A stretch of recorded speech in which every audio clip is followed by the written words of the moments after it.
Let's check in with Joe Biden, though. He's down to an African summit down in Angola. We checked in with him earlier. He looks as if he nodded off.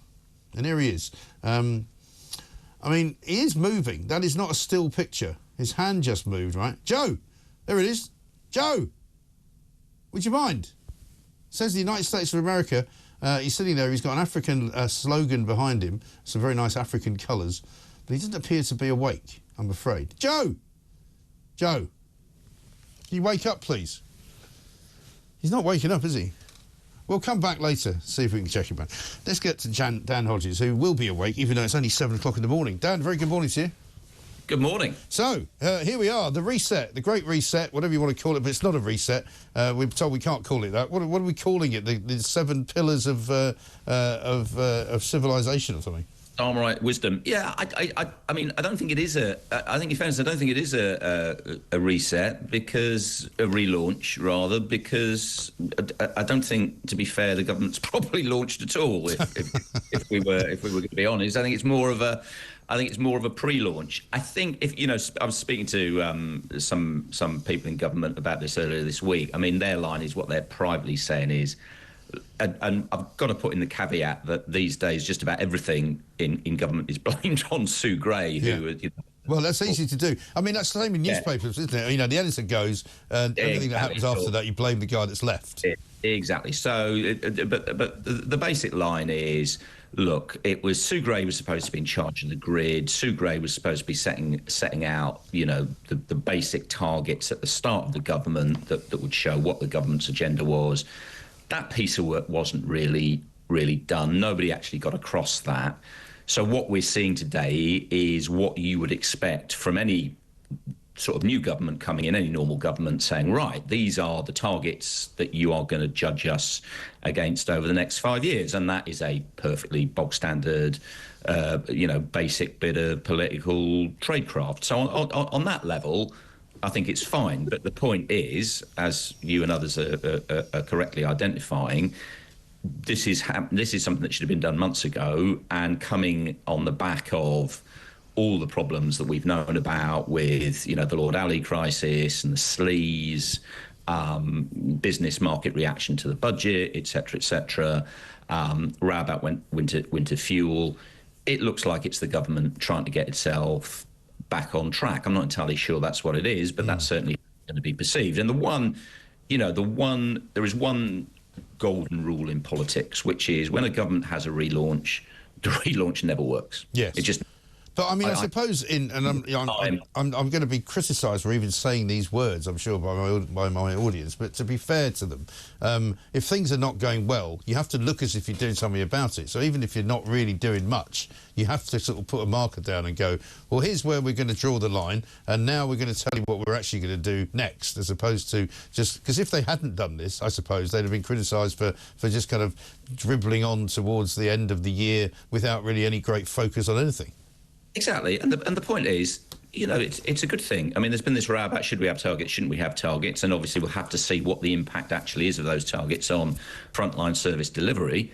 But in political terms, they're a good thing, because we've got something to judge them by. So in a couple of years' time, if they're running around saying we've been a great government, or other people are saying they've been a terrible government, we'll have a benchmark to judge them by, and that's good, and that's a good thing. And Starmer's going to come up with his targets. Something to think, well, are they going to be on house building, on other things? And we'll know. We'll see how many houses are built. We'll see what he's done, so we can see whether or not he put his money where his mouth is. Well, I mean, I can tell you now that none of the targets are going to get met, and the messaging is still bad, right? They still haven't seemingly got, you know, whether or not Sue Gray was good at anything. I don't know what she was good at, but they still don't seem to have anybody who's getting a message out. There's no sort of Alistair Campbell figure, you know, like him or hate him. He was very good at getting the message out. I mean, let's have a look at Angela Rayner yesterday, talking about the reactions from business to the new employment rights. And we spoke to many businesses. They've been working with us to get the Employment Rights Bill forward. Can you name a company, a few of them, that have welcomed these proposals? Well, we've worked with many of the companies. Name a few. I've worked with so many of them, and they've very much welcomed the work that we've been doing on making sure that people... You must be able to name a few, because I can name all the companies, the recruitment companies, Hayes, Manpower, Randstad. They've signed the letter. Which are the companies that have welcomed your employment rights? Well, like I say, I've spoke to many companies. We've had many roundtables with them from Will you get one. me a list of those companies, and then we can call them and say, do you welcome Angela Rayner's proposals? Well, there's been many of the companies that we've worked with, like I say, so many of them. So many companies, so little time. It's just, you know, it's kind of amateurish, you know what I mean? Yeah, no, I mean, that's the point. And again, you know, what's a lot of Labour MPs and even some ministers have been saying to me is the problem with the government is we're not telling a story. We haven't got a story to tell. Yeah. And that was a classic example about that. Now, let's take an example of what Angela Rayner was talking about, because you and I, you know, we had a good old Barney about this we did. A couple of weeks ago. You know, Labour's introduced these policies, which they've been arguing for years in opposition, which is about protecting workers from bad bosses, right? Fine. They've put in place the policy. Of course the companies don't like it because the companies are being told they have to do things to protect their workers that they don't want to do. Fine. Go out and make the case. Yeah. But make it on behalf of the workers. Go out and explain. Yeah. We are doing something here that bad bosses, and actually some good bosses, otherwise good bosses, don't want to do to protect workers' rights. We've had years and years in which companies have been able to screw workers to the wall with bad pay, bad conditions, and we're going to reverse that because we're going to look after working people. Go out and make the case. Exactly. Don't get all woolly and go, well, we've spoken to loads of companies. Do the woolly thing. Do the classic sort of Blairite thing. Oh, we're on the side of business. Business loves us. When we all business don't. We've seen it with the budget. We've seen it in reaction to that. Business don't like those men. Fine, but their business isn't your audience. If you're going to do these things, do them, defend them, make the case for them, and turn around and say, well, yeah, business may not like it, but working people will, and that's who we're on the side of. Tell a story, make a case, sell your policy, sell your government. Yeah. But as we have a classic example of where we're not doing that, and just to pick up on this, I'm not usually a big fan of the whole, you know, big vision nonsense thing in politics, because I think it's an abstraction and politicians use it to hide, you know, multitude of sins. But I actually think this is what we need from Keir Starmer today. Not a list of targets. We kind of know what Keir Starmer's going to do. We know what he's going to do on house building. We know what he's going to do on tax in terms of business, etc. We know he wants to spend more money on public services. I want to see Keir Starmer explain why he's doing what he's doing. What is his philosophy? What is his vision for the country? You know, frankly, I don't think he wants to tell us, though, because I think if he was to reveal what his actual vision for the country was, he would understand that people would get him as some kind of seriously left-wing individual who they didn't know was that left-wing. I don't think, you know, I've spoken to Keir Starmer a bit. I've been looking at him for a good few years now. I don't think Keir Starmer is some big, hard lefty. I don't actually think Keir Starmer has thought about his politics to that extent that he's got some big left-wing ideology. I think what happened is we saw it before the election. They got into the election. They had the pre-election strategy of don't scare anyone, say as little as possible, don't give the Tories a target, we'll win the election. That's fine. That's politics. But you can't govern like that. Exactly, but you can't do that in government. And what I think we need from Keir Starmer is the story. And frankly, forget the government for a second. You know, I had a Labour MP say to me a couple of weeks ago, I'm not entirely sure Keir Starmer wants to be Prime Minister because he doesn't look like he's enjoying it. He doesn't want to be in the country. You know, he's jetting around the world. He's doing the classic foreign policy thing.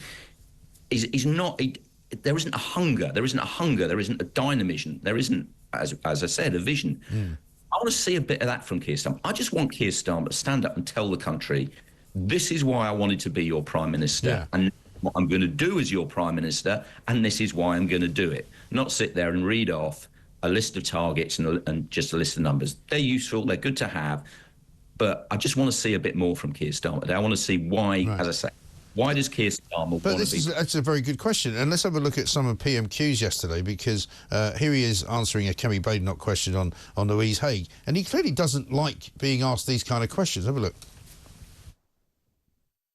He owes the House an explanation. He said that the former Transport Secretary was only asked to resign after further information came to light. What was that further information? I'm not going to disclose private conversations. Further information came to light. The Justice Secretary resigned. As I say, what a marked contrast.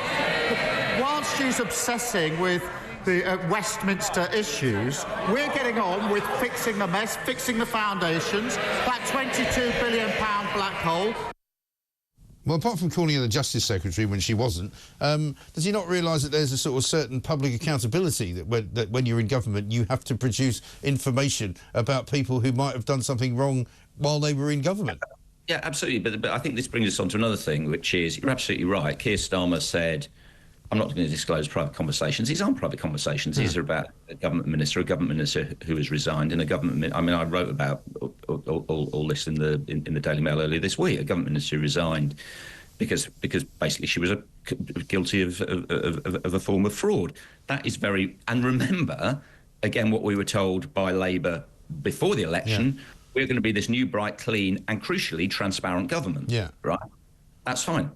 But here's the other thing, and you're absolutely right about Keir Starmer. I mean, his PMQs performances, again, I've written this, are very, very wooden. Yeah. But as we saw there, he's going up against Kemi Badenoch. And quite frankly, she is just not cutting the mustard at the moment. She is just She's not great either. No, I get that. She had him, because she asked the question there. She had him. He couldn't answer. And then she just let him off the hook. She's let him off the hook, yeah.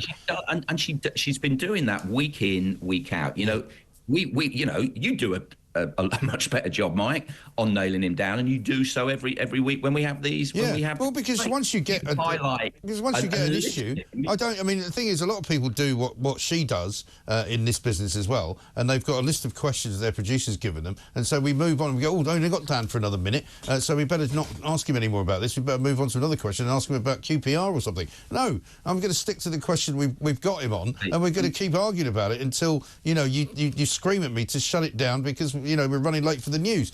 But that's the other thing. Have a look at what he had to be, and he also he kind of loses the plot. He's not good at pivoting on questions that come at him that he wasn't expecting. Have a look at what he says about Boris Johnson. Speaker, he can try and change the topic as much as he likes, but the public are watching. He owes them an explanation. The country needs conviction politicians, not politicians with convictions. Mr. Speaker, I gently remind her that 2 of her predecessors had convictions. Except they didn't have convictions, and as a lawyer, he ought to know that, because the fixed penalty notice that they were given for the Partygate stuff wasn't a conviction, and there are now people saying he should apologise. Is he going to have to do that? Yeah, but I mean, again, no, I mean, with that one, I mean, a lot of people are going, ha, he's a lawyer, he should know. He did know. But the point was, again, Kemi Badenoch fell into a trap, right? She came out with this ridiculous, hackneyed, pre-rehearsed line, which would have sounded great when they were gaming it out. But you're in the House of Commons chamber in PMQs. I was saying this yesterday. You're not in a court of law. This is politics, right? Yeah, technically, Boris and Rishi did not have convictions. They had fixed penalty. No.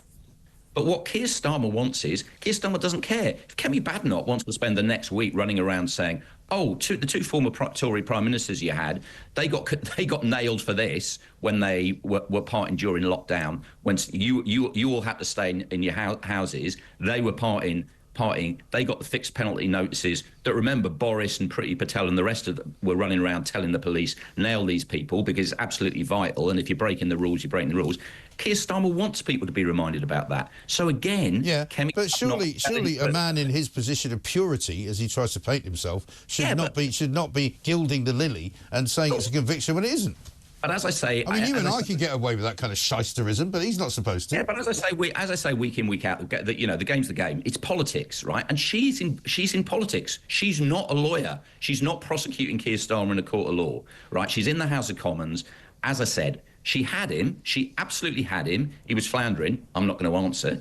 That's when you go in for him, and you stick on that. When she came up with that line, I mean, you said he wasn't ready, and Starmer was ready. He was waiting for that. That's why he used that line. And as I said, if the Tories, Kemi Badenoch, want to spend the next couple of days running around saying, oh, Boris only really got nailed by the police for this, not that, that's fine by him. If we're talking, because as long as Kemi Badenoch... You're the first person I've heard defending him for doing it, and I don't know whether it says more about you than him.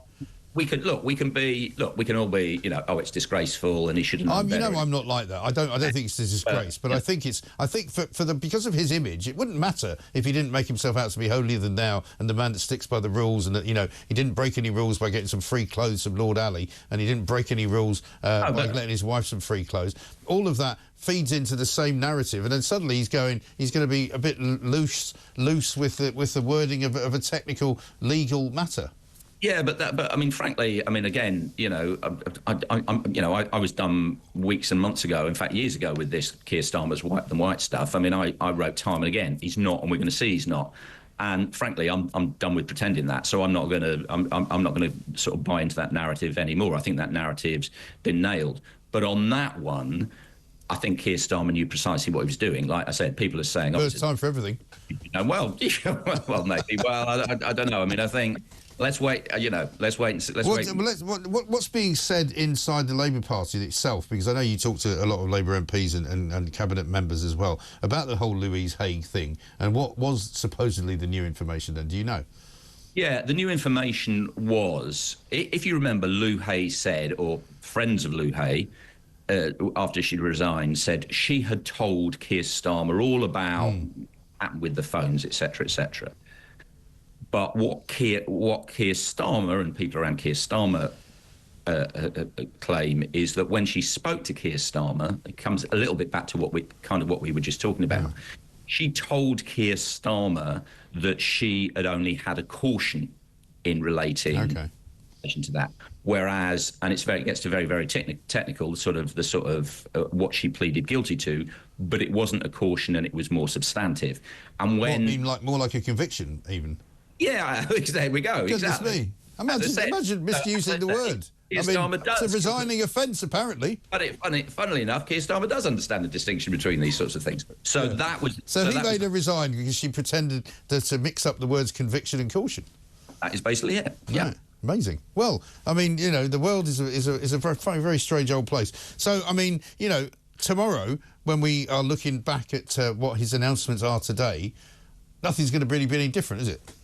No, and it never is. Like I said, the thing I'm looking for is, are we going to be any clearer about what Keir Starmer wants to do with his premiership? That's the key thing. That's the key thing I'm looking at. Like I said, we'll have some figures, we'll have some stats, but you know what they're going to say. We got to. It's going to frustrate people. It's going to frustrate you and me. But again, game's the game. We've got a couple of years at least of Labour saying, well, I know we set out these targets, but look at the mess we inherited from the Tories. It's going to take us time to clear up the mess. It's going to take us time to deliver on this. So even that, it's going to be a good 2-3 years before people can actually turn around and say, come on, you promised this and this isn't being delivered, or you promised this, fair play, you are delivering. Yeah, I'm not sure I can take 2 or 3 years of this. It's a very high octane. You've got longer than that. You've got longer than 2 or 3 years. I still think, and I'll feed it into the final point, and you said I don't think he's enjoying it. I don't think he goes the whole distance. I think sometime between now and the end of next year, he finds an excuse to get out of it. Well, I think that's much too soon. Whether he'll do the full 5 years or want to do 10 years, we'll have to wait and see. But there are worse jobs in life than being Prime Minister. No, there are absolutely. But I've just got this nagging doubt in the back of my mind about Keir Starmer and his ability, 2, his longevity, 3, his ability to put up with all of the slings and arrows. I just don't think he needs it. Look, I do agree. I mean, I said that Labour MP who said to me, I don't think Keir Starmer seems to be enjoying being Prime Minister. I do agree with that. I don't think there's any sign that he's actually relishing the job or relishing being in power or relishing what he involves. Certainly not in the way that, say, a Boris did or a Blair did or even a Gordon Brown did. So I think there's something in that. But he's been slogging it for him and the party Labour have been slogging it for a long time in opposition. So the idea he's going to bail out quite quickly, I think, for those, and I include you, Mike, who are who think Keir Starmer's having a bit of a mare, I don't think he's going to help you out quite that quickly by doing a runner. No, I'm not necessarily asking him. I don't want him to go. He's great for my business, brilliant for my business. My ratings go up every day because people are waiting to find out what I've got to say next. But we'll see how it goes. Good to talk to you, Dan. Thanks very much indeed. Dan Hodges, commentator at the Mail on Sunday.